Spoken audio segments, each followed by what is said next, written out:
Diqqat, musulmonlar uchun ajoyib xushxabar. Mamlakatda nihoyat Zulhijja oyining hiloli ko'rindi.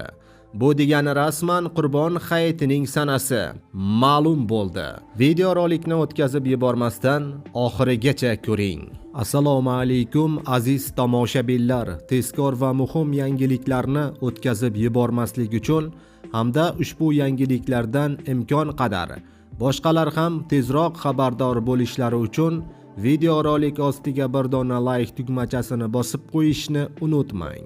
Biz esa sizlarga har doimgidek eng so'nggi yangiliklarni yetkazishda davom etamiz.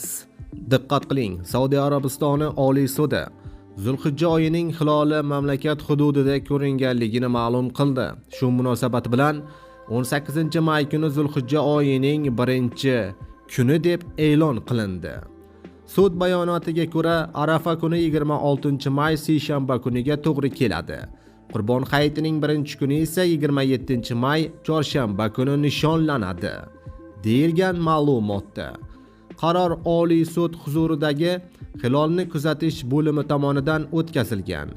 Yig'ilishdan keyin qabul qilingan undan Zulhijja oyi hilolini ko'rgan bir qator guvohlarning ko'rsatmasi ko'rib chiqilgan.